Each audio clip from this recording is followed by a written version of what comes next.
Welcome, welcome, welcome. I am so excited. This is the pre-show before the real show. I'm your host, Kimberlon B, and I am excited because it's Saturday, it's under the scope, and it's another special guest that's coming our way. So just hold your horses. We'll be back soon. I'm trying to get everything set up so I can make sure everything is right for you, including the words I'm using that's coming out of my mouth. All right. See you soon. Welcome, welcome, welcome, everybody. It is Saturday. This is Under the Scope. I am your host, Kimberlon B, back at you with more good reads and tea. I am so excited that you are here with us. I'm so excited the guests that we have. But just before I even release the floor to the guests, just a little bit about me. I'm a licensed professional counselor in Arizona, been in the field for about 9 years. Um, what else about me? I love working with all ages, preferably adults, but I'll work with all ages and whatever they need help with to help them reach their potential. Under the Scope came about because I wanted to do more outside of the counseling room. I wanted to reach more people and reduce stigmas surrounding mental health in all areas of life. And I couldn't do all of it alone. So I decided to reach out to some awesome people. And I was so glad that they said yes to come on Under the Scope. So Under the Scope is a scopecast. So it's between like a Facebook Live or a podcast and meshing that together. And I'm still letting people in also. And so, what I like about it, I use the Zoom platform because it gives you, and that's our attendees, an opportunity to ask questions. Any information on Under the Scope is for inspirational, conversational, and educational purposes and does not substitute seeking a higher level of care if you need it. This is a no judgment zone. You say what you want to say, how you want to say it, as long as it's not disrespectful to our guests or to anyone else that's speaking. All right, so this is how it works, unless the guest says otherwise. Please utilize your chat or raise your hand when we get to the Under the Scope part. But if you want to give kudos, questions, anything that comes up, please utilize the chat. And when we take our fabulous guests Under the Scope, I'll be sure to ask your question, unless you want to ask your question yourself. So without further ado, we're getting ready to get this train moving. And let me introduce this guest. So everyone who's been on the show, this isn't nothing out of the blue. So I actually stalk people on Facebook and I reach out to them and ask them questions. And this special guest today, I was just asking her a question about her platform, and she so graciously volunteered to come on Under the Scope. And I'm really grateful for it that she took time out of her schedule. And so we saw the name of the topic. I know everyone was clenching pearls and putting, church hats back on. I don't know what else was going on. I actually had to debate with a few people this week. So I already know the knowledge we're getting ready to get from our special guest is going to be off the chain. So without further ado, I bring you Brittany Broaddus-Smith, Christian sexologist. Hi, everyone. Hello, please, if you don't mind. You don't have to turn your cameras on, but turn your mic on. I want to hear your voices, if you don't mind. Hey. No, that's all right. That's all right. That's all right. If you're not comfortable, I understand. As Caroline said, I am Brittany Broaddus-Smith. I am founder of the Intimacy Firm and creator of the My Vulva and Me web series and visionary author of the anthology based on that series. I am a Christian sexologist, and my mission is to empower individuals to discover, navigate, and embrace their God-given sexual selves in a way that doesn't compromise their beliefs. In a nutshell, though, I am the representative of all those unapologetically in love with Jesus and sex, because being holy and sexual are not oxymorons. She said, you may clutch your pearls, you may feel away, you may want to talk to me after. I'm open to all of that as long as you be respectful. And because also, not only do I love the Lord, but I also have several degrees. So I've been doing this for a little bit over a decade. So I know a little bit about what I'm talking about, even if you disagree. And that's not to say that you will disagree. You may think you may agree with me. Pastor Andre said, say, what now? You want to tune on this? What you talking? Yes, I do this. I've been doing this for a little bit now. Me and Jesus, we've cool, because this is more than just work. This is ministry for me. I didn't decide to do this. I was called to this. I was going to be a lawyer, but Jesus had other plans. And so here we are. My background really quickly, I have a bachelor's in psychology. I have a master's in social work and a license in social work. I have a master's in clinical human sexuality, and I am currently in seminary. I'm getting my PhD. So I want to talk to you a bit about the topic of the room. I'm going to go ahead. Can I share my screen, Kim? Yeah, I think you're set up good to go. Okay, yeah. All right. Can everyone see that? All right. I can see it. All right, cool. Okay, so if God created my clitoris, talking about pleasure and sex positivity as it relates to the Christian faith. That's what we're going to be talking about today. In a nutshell, I'm going to go through this really quickly because I really want to spend most of the time answering some of the questions that we have prepared, as well as giving you the opportunity to ask some questions yourself, because that's where a lot of the meat of this work is, really being able to commune with folks and have conversations with folks in real time, because that's a lot of the work that we have to do is undoing the silence around this topic, and it's really where change happens in those conversations. So, all right, as I am Brittany Broaddus-Smith, Christian sexologist. We went through all of that. Just as in case I forget, I like to do it up front. If you find anything that I have to say today of interest and you want to stay in touch with me, or if you want to write me a bad review, you can go ahead and do so on my website. We welcome the good and the bad, because there's always the opportunity for growth. But I'm at the Intimacy Firm on everything: Facebook, Twitter, Instagram. My email admin at the Intimacy Firm. My website is intimacyfirm.com, where you are able to learn a little bit more about me, about my story, and why I do what I do. If you don't get into that today, so really quick, there are 3 reasons that God created sex for, based in His Word. There's 3 reasons, and there's 3 P's that I've through studying I found that God created sex for. Anybody want to offer a suggestion by way of what the first P that God intended sex for? Starting in Genesis. No? All right. Anyone? No? All right. Well, first one He created sex for is procreation. God said, be fruitful and multiply. Clearly, He likes babies. God wants us to continue having babies. So in the way that humans have babies is by having sex, right? So we know for sure that sex had to have been something that God had on His mind from creation, because He would not have told us to be fruitful and multiply if there were other ways to make babies, which there are not. So sex was it, right? Even if you are artificially inseminated, sexuality is involved in the furthering of the human race. So that's the first thing. Next thing, partnership. That's the second P. God said, you leave and you cleave and you become one flesh. Sexuality is literally the coming together of 2 people to become one flesh. Now, becoming one flesh has spiritual implications, but just on the physical and practical aspect of it, sex is the process by which you become one flesh, right? And then the third one, which we're going to spend most of our time and most of our conversation here today, is about pleasure. And folks there's been a widely debated that sex for pleasure, just because, for no other reason but because it feels good, should be a thing. That's not something that God likes. That's something of the world. That is one of the, when you talk about eroticism and passion and erogenous zones and all of those things, they seem like words of the world. But in fact, when you think about Proverbs, when it says, rejoice in the wife of your youth, may her breast satisfy you always. May you be ever intoxicated with her love.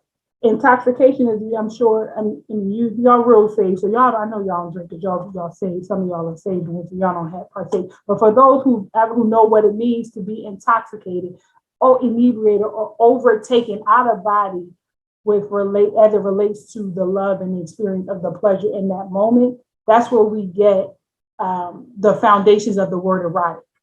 And so in the Bible, pleasure is not just permitted. Like, okay, not God just like saying, not just saying, okay, you can do that if you want to, but it's promoted. And another thing that we have to look at is that when God on Genesis 1:31, when he saw all that he had made and said that it was very good, when he made humankind, when he created creation, he created our bodies with the erogenous zones, with the five senses, with the clitoris. And God being the God of decency and order, he doesn't do anything by happenstance. He doesn't do anything just because. So the function of the clitoris being only pleasure, that wasn't a happy accident. That was on purpose. So if pleasure wasn't on the mind of God from the very beginning, why would he waste his time creating the clitoris? He chose sex to be the way by which we are fruitful and multiply, but he didn't also have to make it feel good. We could have just done it and just went on about our life like brushing our teeth, like washing up, like whatever other function of human life, like blinking, like breathing. It could have been a process where it just happens and it's involuntary. But he was intentional about the work that he did in creating our bodies and how we function. And bodies do what bodies do. But because shame is an alternative narrative, and since the fall, we have now been trying to wrestle with what does this all mean? What am I supposed to do? What am I allowed to do? And because of that, there are some what I call pleasure pirates that hinder our full access to what it means to be fully embodied pleasure experiencing human beings, including sex and even more importantly, beyond sex. So for those who are wondering, that ain't in the Bible. It is procreation, partnership, and pleasure. If you want to screenshot that, you're welcome to. If you want to take notes of it really quickly, I'll leave it up for a second so folks can see. If you want to take it back with you to your past and make sure I know what I'm talking about, then by all means, feel free to do so. All right, I'll give you a few seconds. So procreation, partnership, and pleasure. Those are the three things that I found that God intended sex for. Of course, we want to make beautiful babies. But here's the thing about sex being only for those who believe sex is only for procreation, right? What happens if life happens and you aren't able to procreate? Does that mean that you should no longer have sex? What happens if you have your children? You're content with your children. You've had all the children that you can have, and you stopped for. I'm 33 years old. I had to have a hysterectomy a couple months ago. So am I supposed to spend the rest of the devil is busy. Am I supposed to spend the rest of my life now no longer enjoying the pleasures of sex because by no fault of my own, I had to have a medical procedure that no longer makes it possible for me to carry children? I don't think God intended in that way. Partnership. When you think about sex, you think about the most vulnerable experience you can be. And where you look at intimacy, right? Vulnerability is an expectation or a requirement of intimacy. You can't have intimacy without vulnerability. And that sex is the most vulnerable place you can be if you are in a relationship, particularly for believers who feel that sex is intended for the covenant of marriage, right? Then that experience is incomparable to anything else that you can experience. And when it is intimate, you get down, you lay down, and then you come up closer than you are when you lay down, if it's done in that way. You are able to share with one another your fears. You're able to share with one another that if you are nude and you have some concerns about your body, you're communing in that way and being vulnerable. It's a joint vulnerability among each other. A lot of the time, one of the things that it gets messed up though, is a lot of times women are experience more vulnerability than men in sex because women have more expectations in sex than men do. Because women have to be willing but don't want it. You have to be, Miss Kim, how far could I go here? Go for it. So we got to be wet and willing, but don't want it too much, right? You got to know what you're doing. Don't be a pillow princess, but don't go too far because then I'm gonna wonder where you learned that from. So I want you to I want you to have the consideration of letting anything happen, but then don't go too far, because then I'm gonna think something different about you. And what happens is that hinders partnership. That hinders us coming together, because then when we're in that moment, we're not supposed to be thinking about anything else but what's happening. When sex is pleasure centered and not goal oriented, that's where intimacy is. That's where partnership happens. That's when we draw closer to one another. That's where I can express my expectations or my interests and my desires sexually, and know that my partner is hearing me and is going to reciprocate to the best of their abilities. But it's not going to be a performance. It's going to be done from the heart and done with the within the whatever the skill set or the capacity is, and done in love. And so if I say, as much as he can say, make a bid for sex, I can make a bid for sex. As much as he can say, honey, I don't feel like it tonight, I can say, I don't feel like it tonight. As much as he can say, let's try this thing, I can say, let's try this thing. As much as he can say, I absolutely won't do that, I can say, I absolutely won't do that. That's equity. And when there is equity, there is partnership. Where there is partnership, there is intimacy. Where there is intimacy, there is God. And so last but not least, we have pleasure. What does pleasure mean? Pleasure is that which feels good. We have 5 senses to take in all of the pleasures of the world. Silk and cashmere costs as much as it costs, not just because of what you have to go through to make it, but because it feels good. It feels, cotton is durable and it works the way it does because of how it feels, because of its makeup. And then nobody wants to wear a pants full of made out of burlap or underwear made out of burlap because it doesn't feel good. Our bodies are wired to know what feels good to us and what doesn't. We're getting ready to celebrate. Some of us are celebrating Resurrection Sunday tomorrow, and we're going to eat, right? Baked macaroni and cheese is the majesty that it is for those of us who partake, because we have taste buds. We know that baked macaroni and cheese is good and that lima beans are nasty. Respectfully, if you like lima beans, that's your business, baby. No. Right? Because we have taste buds, right? We know when a body cream is of good quality because we have the sense of touch, right? We know when candles smell good and really set off a room because we have the sense of smell. We know what a fine gentleman looks like when we look upon him, when he is a pleasure to behold, because we have eyesight. And we know what works for us and what doesn't. We know why a sink full of dirty dishes tears us up, because we have these senses. And so beyond, when you think about, if you can wrap your head around all 5 of the senses and how they work, you can wrap your head around God intending sexual pleasure, because we know that he created the clitoris. We know that the frenulum on a male penis has similar, not as many, but has similar nerve endings that feel good. We know for some of us know what an orgasm feels like. It does that. He didn't have to give us that. He did not have, just like he made humans to walk and birds to fly. He did it on purpose to serve the purpose that he put whales in the water, right?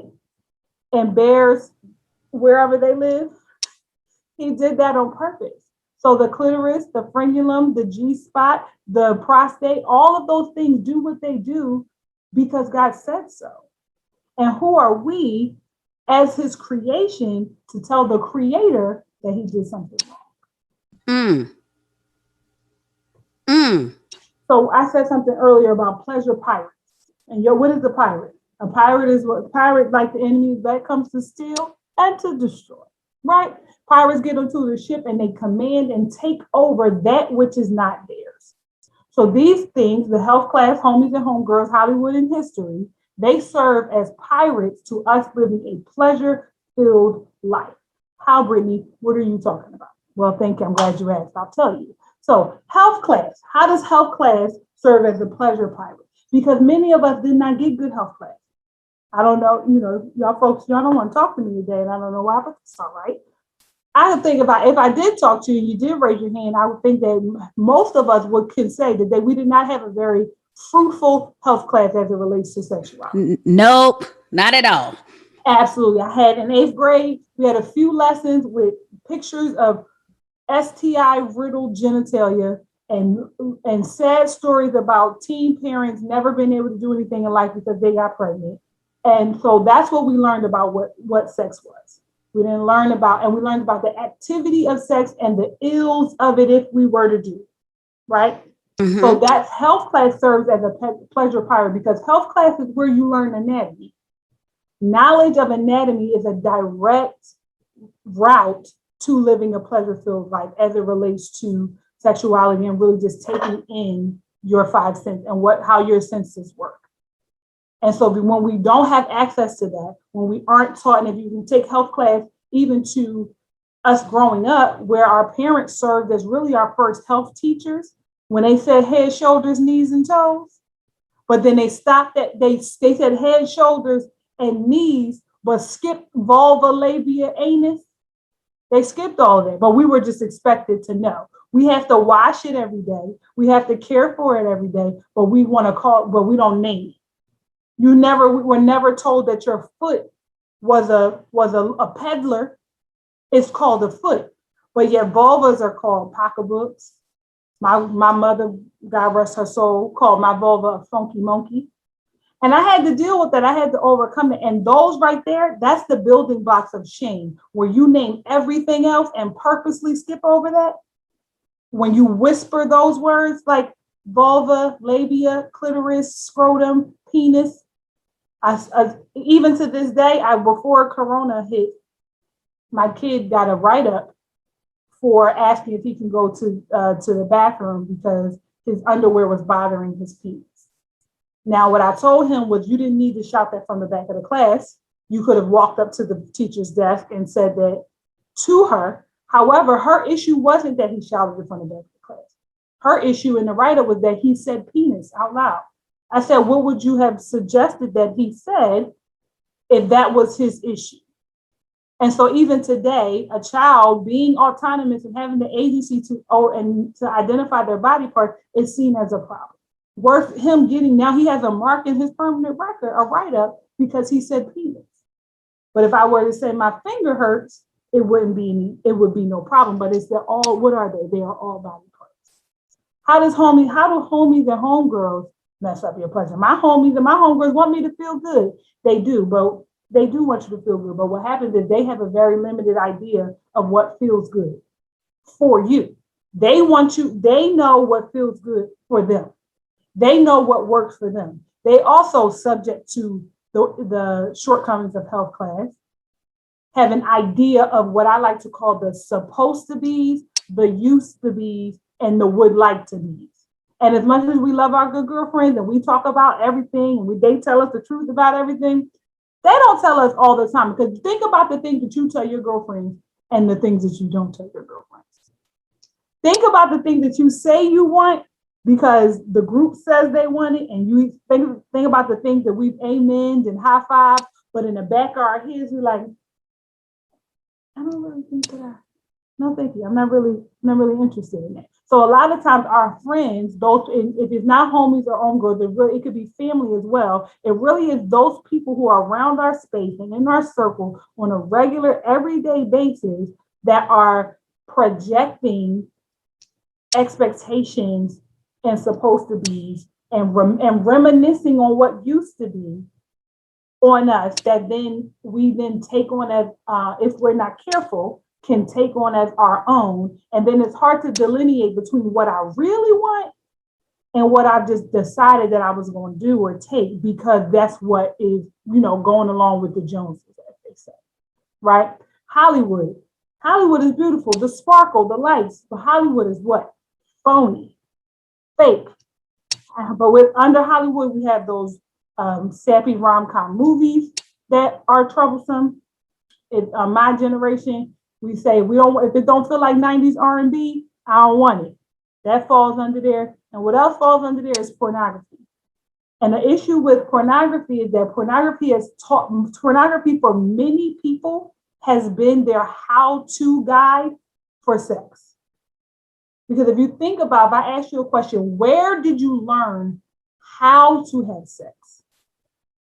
Many folks either would not have an answer or would likely have pulled an answer from one of these pleasure pirates, porn being one of them. Because we may, even if you had a health class where you learned what sex was and the mechanics of it, the skill of it, the look of it, the sound of it, we've gotten from Hollywood. Hollywood told us that your clothes just slink off your shoulders ever so gently when it's time to have sex. Hollywood told you that it needs to be dark with candles and rose petals. Hollywood told you that orgasms do like this, and you falling and foaming all over at the mouth.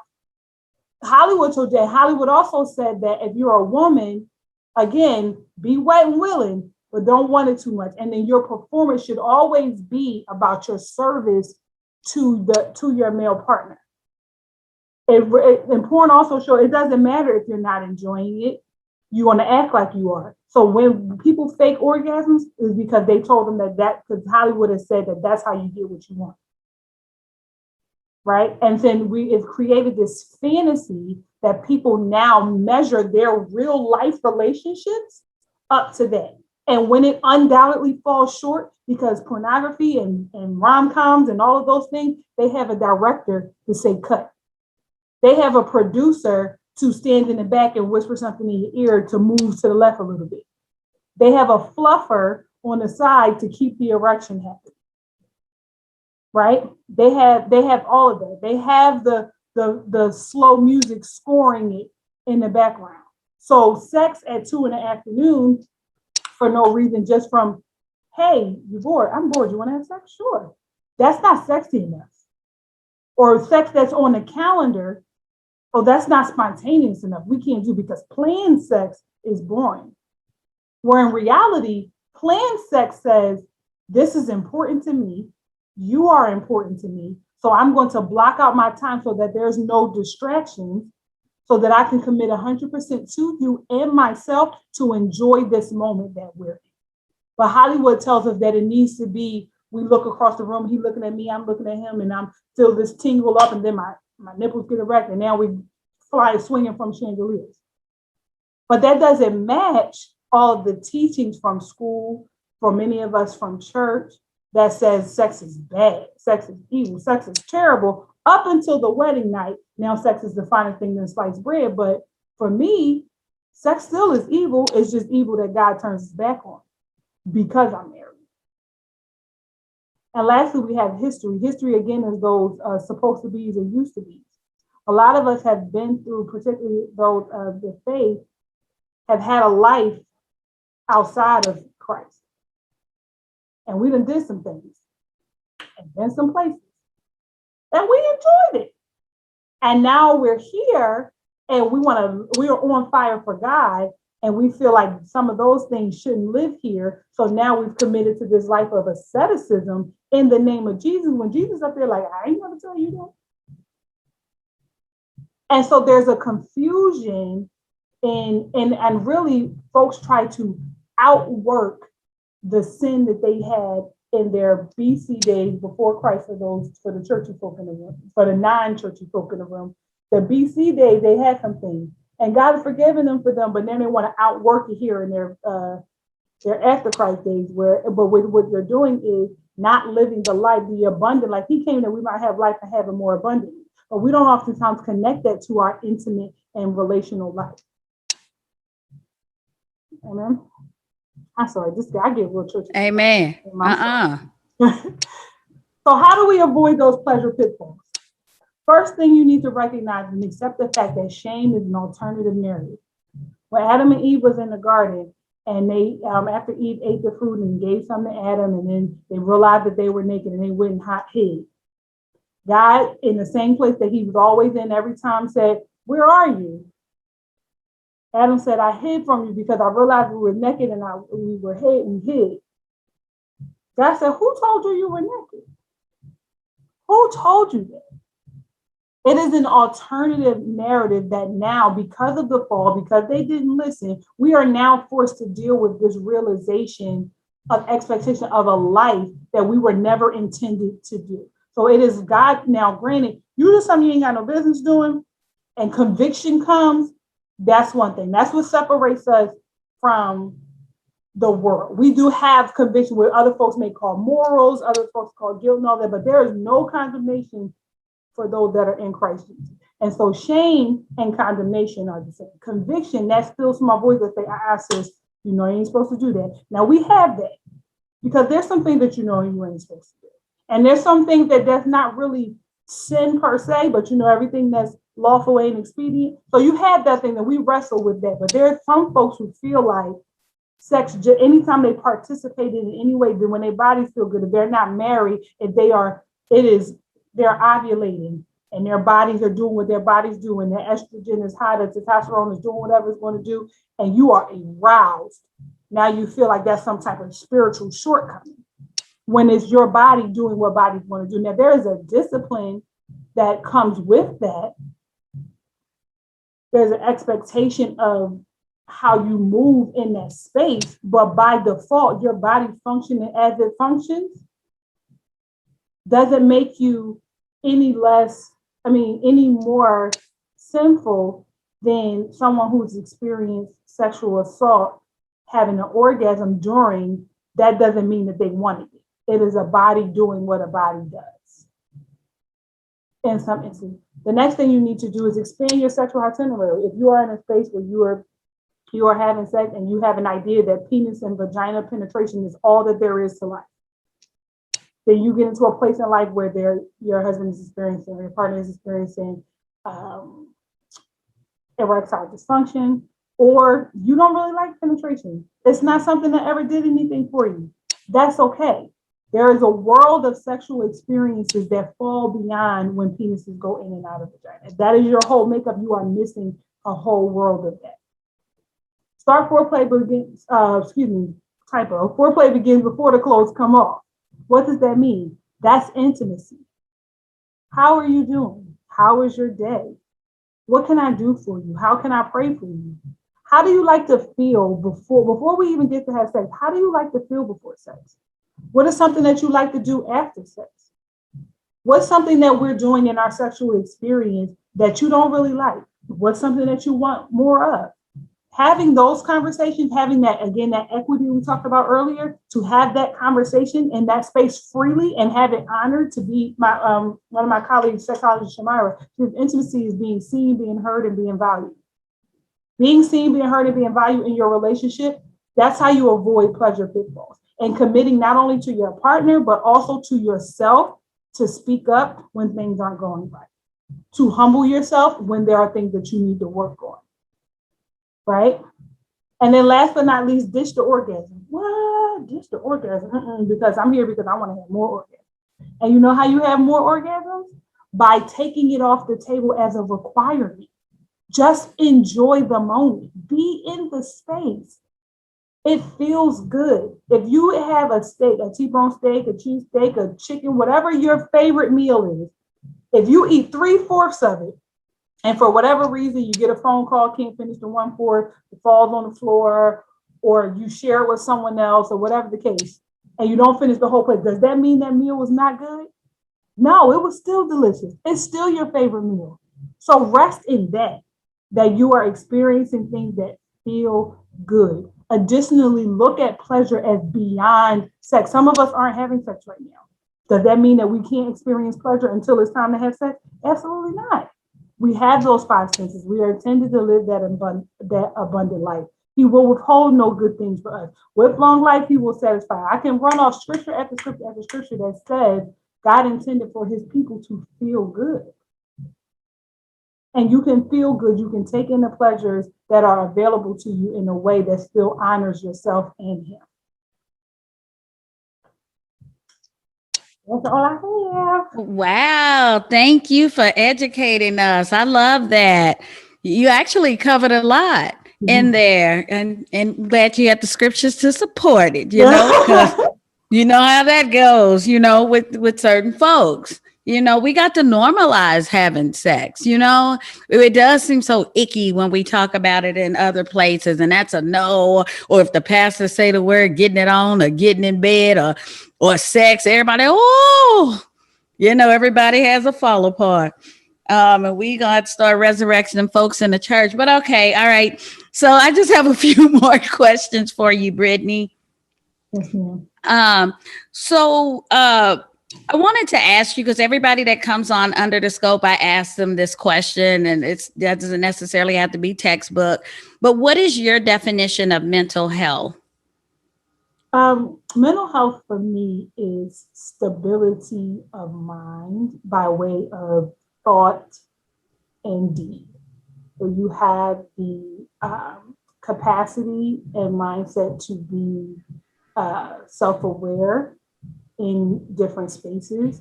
You have the capacity and mindset to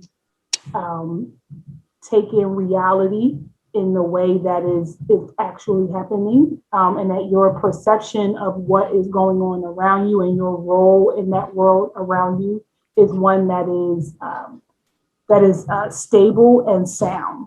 It may not match everyone because we're all different and we all have perception. We're all can go to the same place and retell a story and it'll be different, but it's not so radically different that folks begin to ask, "Where you been?" So that's what All right, and along those lines, do you believe that intimacy or a lack of intimacy impacts mental health?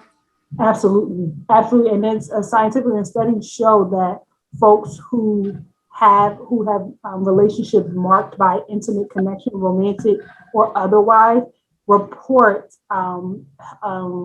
better self-reports of mental and physical health.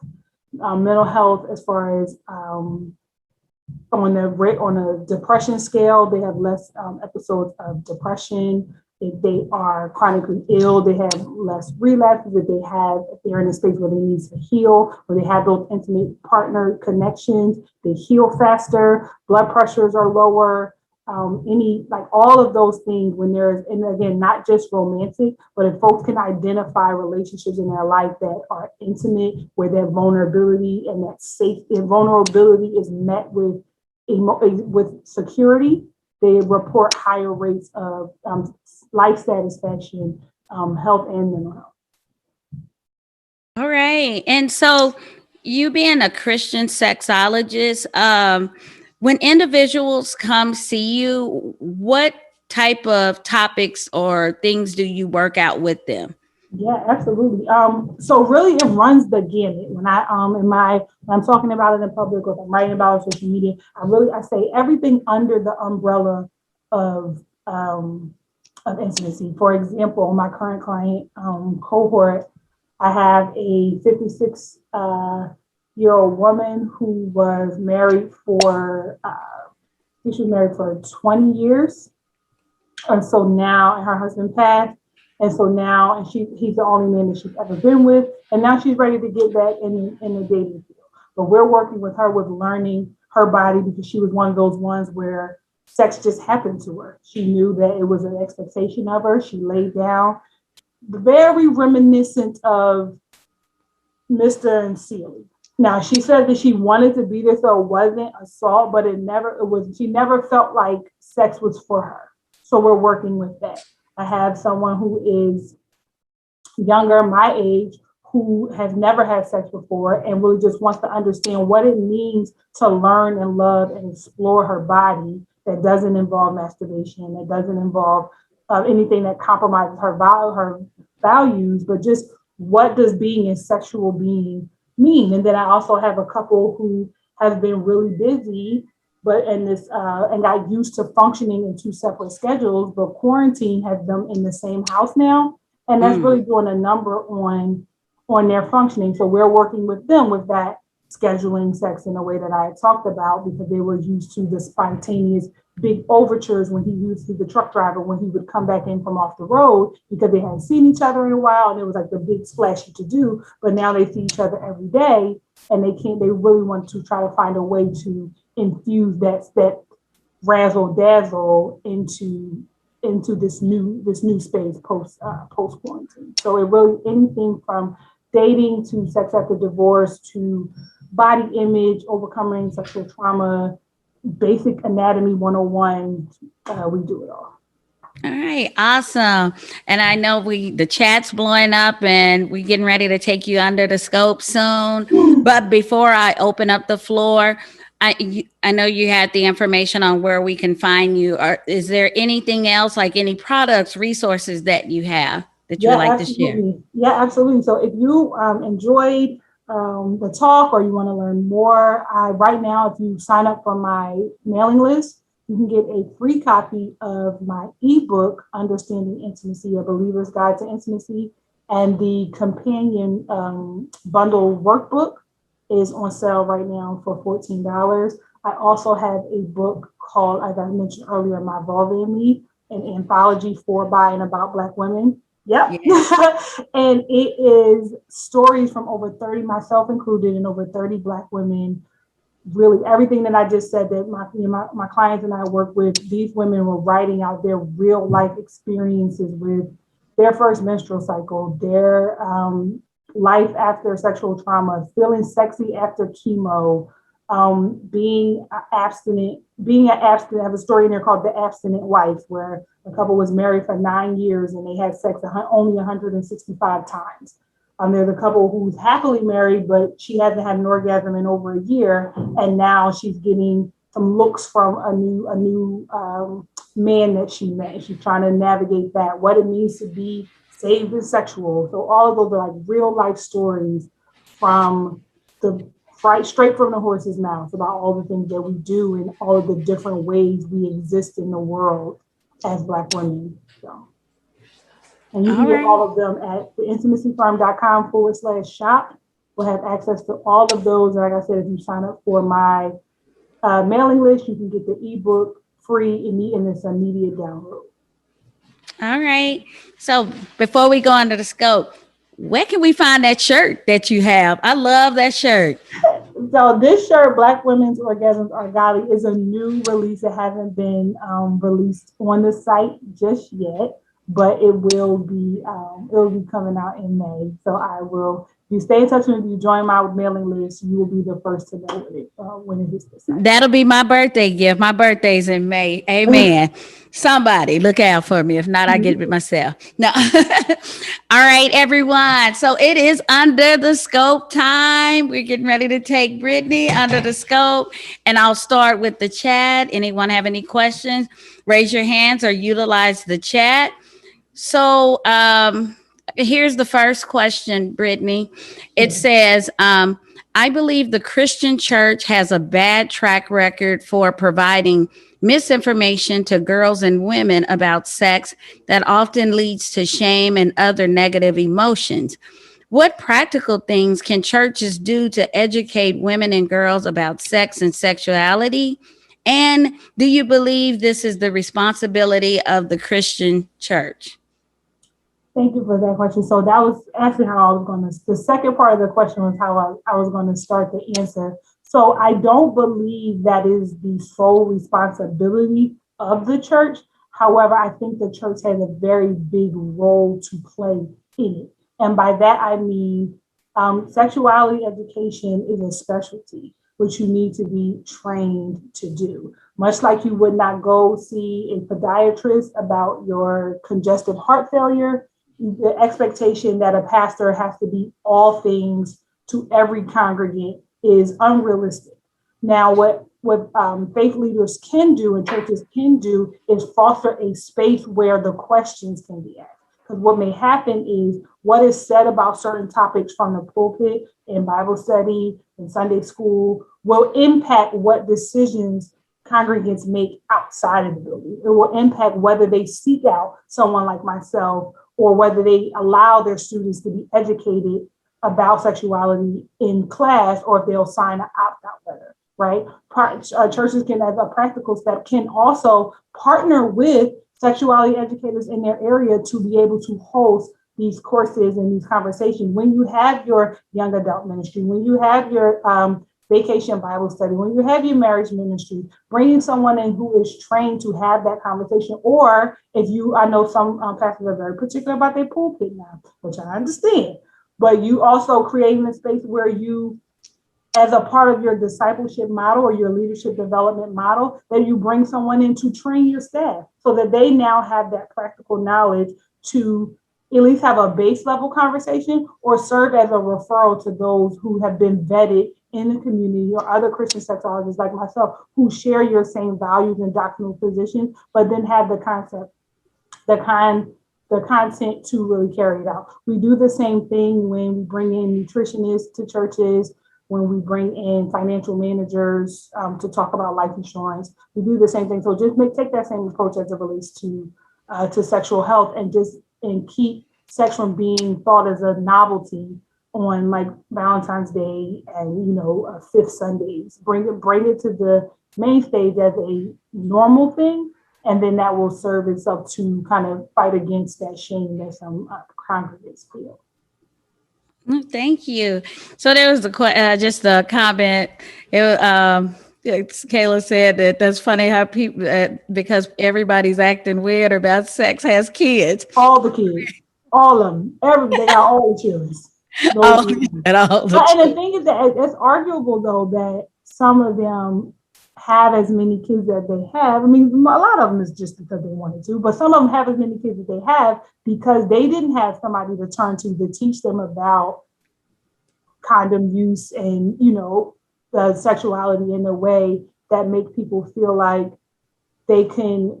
It's like we teach abstinence, which I honor, and I believe God honors that. But they're also comprehensive sex education. Actually, what it does is it helps folks, people who receive comprehensive sex ed are more likely to delay sexual initiation. Those who find themselves without a place to turn to ask sexual health questions are more curious, and they tend to try more risky behaviors like unprotected sex because they have nowhere to turn to tell them what's the best way where they should go, or they feel ashamed asking for a condom if they feel like they're going to find themselves in that position. Got it. One more question, and then I'll go to the attendees. It says, is it possible to have intimacy with oneself, and what does that look like? Intimacy with oneself, yes, of course. It means being comfortable with being alone. So some of the practical things, like can you go to dinner by yourself? Can you sit home alone and be content? When you look in the mirror, do you actually enjoy what you see? If I were to ask you, who are you? Would you be able to identify who you were apart from who you perform out in the world?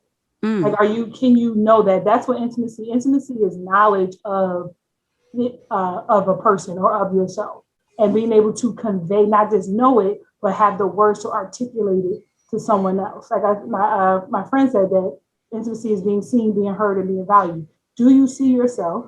Do you hear? When you set your boundaries, do you respect your own boundaries? And do you value your life and the role that you play in others' lives? So that's how so what does that look like? It means spending time doing the work to get to that space where how you engage with another human being, you do for yourself first.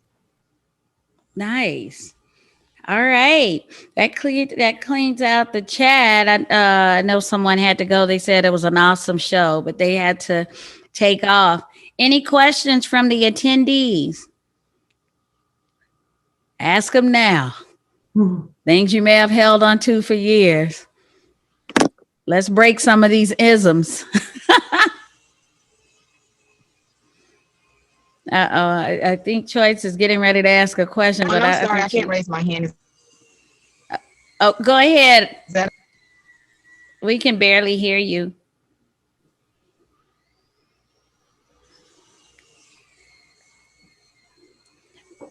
While she's becoming unfrozen, Brittany, I have a question for you. Sure. So I know you mentioned about like speaking in churches. Are most churches that you've gone to, are they open for having that conversation? They are. Okay. And so it's a yes and. Okay. So they are open, and they've gotten to a place. Most of the churches I've been to have gotten to the place where they realize that what is needed is beyond their capacity. So they've got to the place where, oh, we need to bring somebody in. But because they don't know what is needed, what they expect of me is not what really matches what the people need. For example, I had a church come in, brought me in. He was like, I always ask my new clients, what's your chili spice level? Like, how far do you want to go? You want like a cute little banana pepper, or we like ghost chili? Like, where we are, like we do a BDSM conversation. Like, what are we talking about? And without fail, they always say, I'm ready to go there. We go there at this church. We dig in. And I'm like, oh, okay, so kink and toys. And they're like, no, that's not what I mean. And so, but then I got to the church and he said, well, I don't want to talk about kink, don't want to talk about BDSM, don't want to talk about anal sex, no toys, none of that. All right, I'm going to respect the rules of the house. Sure. Got to the Q&A section. First question out the box. How do you make anal sex more pleasurable? I looked at him and was like, and I used our little script, Pastor so-and-so, he'll talk to you, he'll address that with you all later. Next question. Can I use my vibrator if my husband goes to sleep before I'm done? I looked at him and he said, you know what, Brittany, just go ahead and do your thing. So once he took the reins off, we were really kind of ready to dig in. But most of the time they're open. It's just that because they have a very finite view of what I do and what sexuality education is, again, because they have the same mindset that the congregants have. And so, and they only look at it as penis and vagina sex, and they don't look at sexuality. Then once they get that under wraps, and most of the time the Q&A section, that's why I talked to you about the Q&A section is really where the meat happens. But once we get through the love languages and what intimacy is and all of that stuff, the real life, what I'm going through stuff, yes, is where the real work happens. And without a doubt, the congregation is grateful, but I'll get those who really want to do the work will wind up booking a session with me afterwards. And so nice. All right, Choice. Well, let's see if this is working. Can you hear me? Yes, ma'am. Okay. So my question is, what is your most interesting, fascinating, weird case? Most interesting, most fascinating case. And also, what is your ideal patient, clients, your ideal? Okay, great question. So my most interesting case. Okay, so I have a client who is middle-aged Black woman. She has never had penetrative sex. She never wore a tampon. She's never had a pap smear. Anytime any of those things happen, she clenches up and she has experiences with vaginismus and things like that. However, she uses her dilator with no problem. She uses a vibrator with no problem. She uses a dildo with no problem, and the dildo is larger than her husband.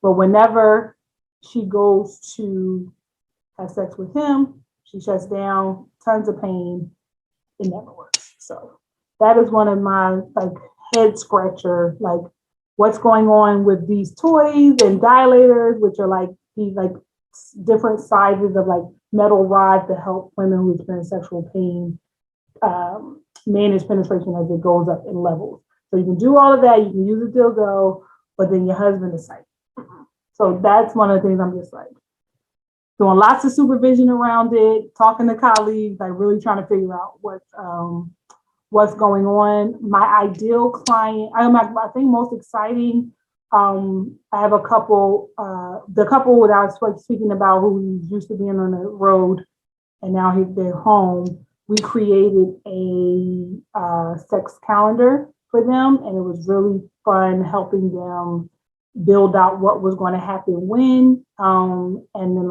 helping, they take turns being the Wednesday captain, where that day they alternate, they get to decide what happens on that day.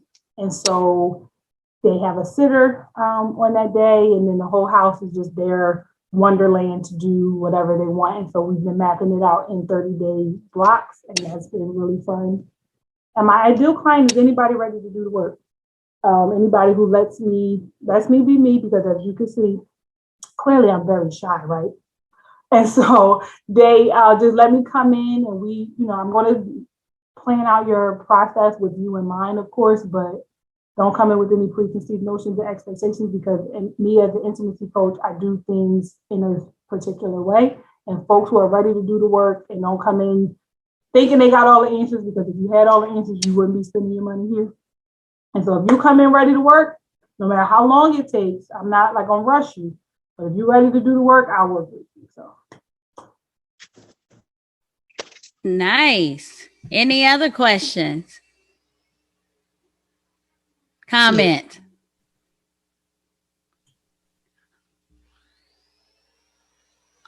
Oh, any other questions? Everybody's shy. Or maybe they got educated. Uh-oh. All right, so Kayla's raising her hand. again? Let me see. I think Kayla, are you going to ask a question? Yes, I do have a question, but Miss Choice can go first if she wasn't finished. I think I'm done. My screen is freezing. she's struggling, so you can go. You're on mute. You're on mute.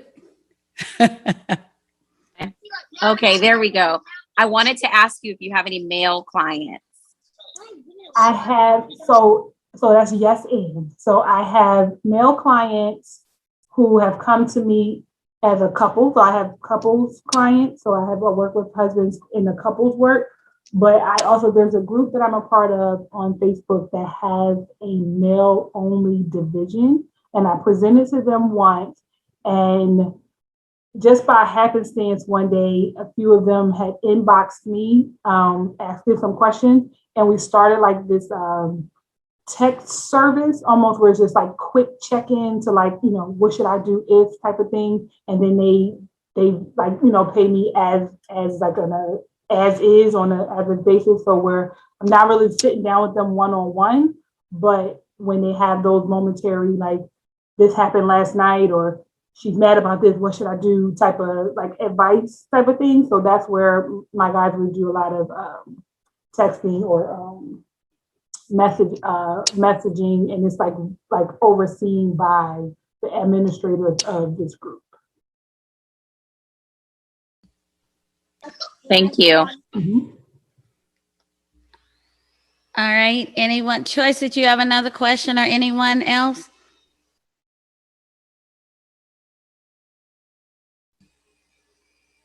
Anyone? I think everybody had their questions answered. Is there, if we needed to find like a Christian sexologist and we lived in another state, how do we go about finding one? Do we just check like Psychology Today, or? I mean, you can if they're listed as such. A lot of I don't know me. Like if you Google Christian sexologist right now, you'll find me as the number one. Hey. And the next one, you'll Patricia Weircoon, and she's in Australia. So there are not many that like bill it as such, but there are some sexologists I know of, one in Atlanta, and Deandra Blaylock, Sankofa Sex. I'm not sure what area she's in, but they are sex therapists who are Christian aware. Like they can work with folks and infuse the Christian values into the work, if that is a request. I would just look at that therapy for Black girls. Their directory is really good, and you can look at some of their like keyword phrases and things like that to find folks who. And it may not be Christian sexologists. It may be a marriage and family therapist who is Christian but has sexual health knowledge and that kind of thing. So you may have to expand your Google search as far as the keywords, but we're there. All right. I mean, or if you can't find anybody, I do virtual work too. So, So and Zoom goes across the world. Yes, it does. Why not go to the number one? Yes. I mean, I'm just saying. Any other questions, anyone? I know one person joined us late. They had an emergency come up. They was wondering if we could do a do-over. It was a lot of information, but it'll be recorded. Anyone else?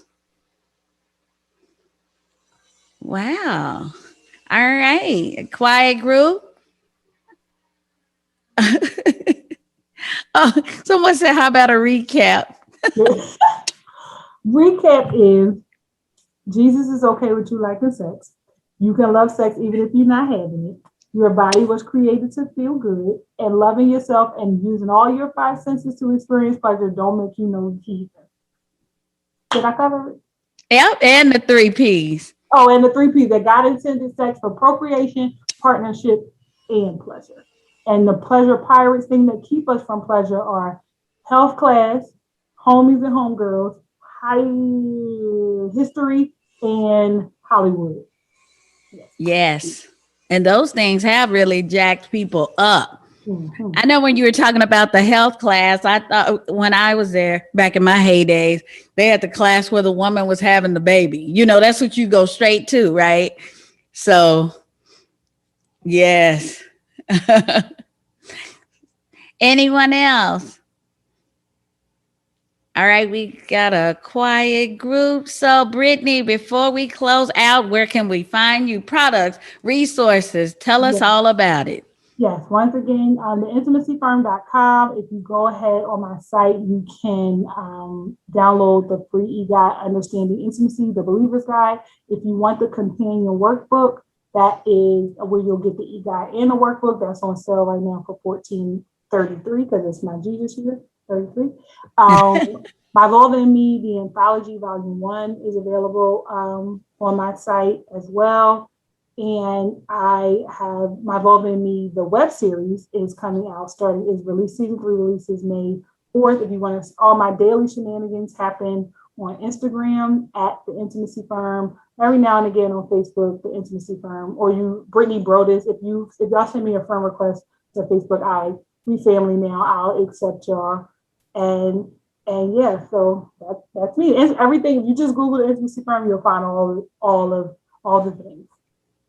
Nice. And the shirt that Brittany has on, my future shirt will be out in May by my birthday. This is going to be my birthday gift. All right. Well, awesome. Someone said thank you for coming. They'll catch the replay. And I want to thank everybody else for coming, because without you, there will be no me. And thank you, Brittany. And I will continue stalking you because I love watching you on Facebook. And I think I'll look at that book too. That book that ends with 33. And somebody else wants a shirt as well. So we'll be looking at your site. All right, everyone, it's Self-Care Saturday next week. So there'll be no Under the Scope. All right, so don't look for me because it is Self-Care Saturday. Thank you again, Brittany, for coming to Under the Scope, where good tea and reads are welcome. Thank you, everyone. See you next time. Bye.